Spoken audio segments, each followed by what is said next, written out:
सर्वप्रथम आपण सर्व वर्तमानपत्रांचे प्रतिनिधी उपस्थित आहेत, वेगवेगळ्या दूरदर्शन वाहिन्यांचे प्रतिनिधी उपस्थित आहेत. मराठी राजभाषा निर्धार समितीच्या वतीनं मी आपणा सर्वांचं हार्दिक स्वागत करतो.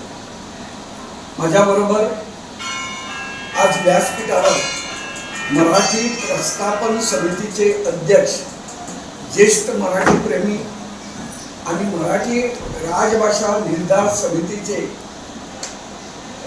प्रवक्ते गोरा ढवळीकर सर उपस्थित आहेत. मनोहर आडपईकर सर जे मराठी राजभाषा प्रस्थापन समितीचे उपाध्यक्ष आहेत, आणि आमचे उदय डांगी सर जे ह्या विद्यावृद्धी संस्थेचे अध्यक्ष आहेत आणि मराठीचे प्रेमी आहेत. माझ्या बाजूला दिवाकर शिंकरे बाई सर आहेत, जे मराठी प्रस्थापन समितीचे उपाध्यक्ष आहेत. तसेच जयंत मिरिंकर सर जे या प्रखंड मेळाव्याचे समन्वयक म्हणून त्यांची निवड झालेली आहे, आणि विनोद पोकळे हे मराठी राजभाषा समिती प्रस्थापन समितीचे खजिनदार आहेत.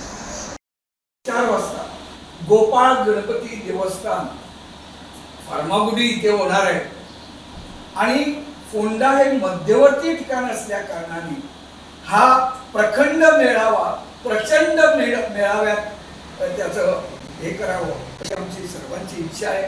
माझ्याबरोबर हे सगळे उपस्थित आहेत. गेली 10-15 वर्ष आम्ही सतत काम करीत आहोत. मंत्र्यांच्या भेटी घेतल्या, आमदारांच्या भेटी घेतल्या, नरेश सावळला भेटून विधानसभेमध्ये राजभाषा व्हावी म्हणून मराठीचे विधेयक आणण्यात सुद्धा आमचा भाग होता. आम्ही राष्ट्रपतीपर्यंत गेलो, राष्ट्रपतींना निवेदनं केली, केंद्रीय मंत्र्यांना भेटलो. श्रीपाद भाऊंची आम्हाला खूप मदत झाली, त्याने आम्हाला भेटीगाठी घालून दिल्या. श्रीपाद भाऊला चक्क आमचे मंत्री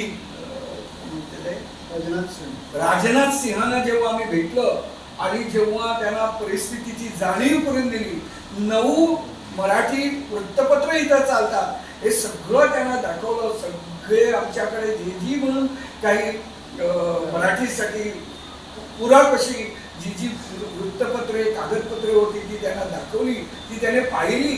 आणि राजनाथ सिंह श्रीपाद भाऊंना म्हणाले, श्रीपाद जी हे क्या चल रहा है गोवा में. श्रीपाद भाऊ असल्या वाचून काही करू शकले नाही. आणि आता हा निर्णायक लढा, शेवटचा लढा आम्हाला कोणत्याही परिस्थितीत तो साध्य करायचा आहे. कोणत्याही परिस्थितीने झुजत आम्हाला मराठी राजभाषा ही गोमंतकाची राजभाषा म्हणून सिद्ध करायचं आहे. गोवा विधानसभेमध्ये ती पास करून द्यायची आहे, आणि त्यासाठी आपल्याकडे 2.5 वर्ष आहेत विधानसभेच्या निवडणुकीला. तोपर्यंत आम्ही जोरदार प्रयत्न करणार आहोत. हे सगळे माझ्याबरोबर आहेत. मीही प्रयत्न करणार आहे, तेही प्रयत्न करणार आहे. कालच आम्ही गोपाळ गणपतीला साकडं घालून निमंत्रण ज्या पत्रिका आहेत या वाचण्यास सुरू केलेल्या आहेत. तसेच आम्ही एक व्हिडिओ क्लिप तयार केलेला आहे, जेणेकरून ते व्हॉट्सॲपवर प्रत्येक मराठी प्रेमीला आम्ही पाठवणार आहोत, आणि त्या क्लिपचं आता इथं उद्घाटन पण आम्ही करणार आहोत. धन्यवाद.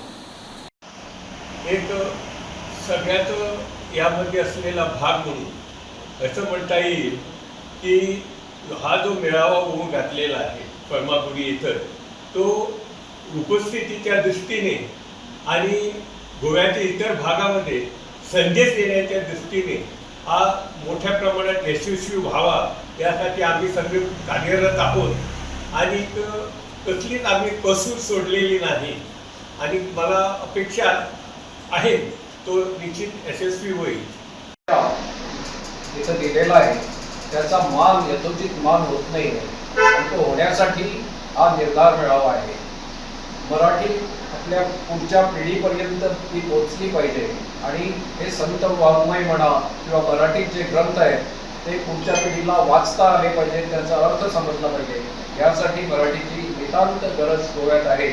आणि आपण सर्वांनी या मेळाव्याला पूर्वप्रसिद्धी द्यावी आणि मेळावा यशस्वी करण्यास सहकार्य करावं अशी मी आपल्याला विनंती करतो.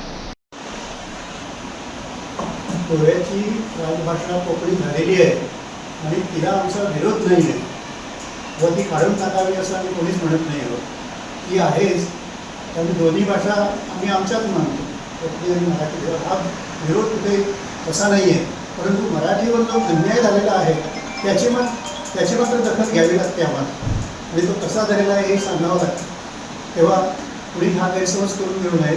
मराठी ही आमची तेवढ्या पूर्वीपासूनची अतिशय ताकदीची अशी भाषा आहे, सामर्थ्यवान भाषा आहे, ती राजभाषा झाली पाहिजे हा आमचा आग्रह आहे. जर एक वृत्तपत्र ज्याच्यात आहे की जर राजभाषा होऊ शकते तर मग 9 वृत्तपत्र आहेत ते का राजभाषा होऊ शकत नाही हा आमचा सवाल. ही आमच्या अभिमानाची भाषा आहे. तेव्हा सरकारने याची दखल घ्यावी आणि लवकरात लवकर हा प्रश्न संपवावा. धन्यवाद. त्याच्या 345 कलम हे जे तुम्ही वाचा,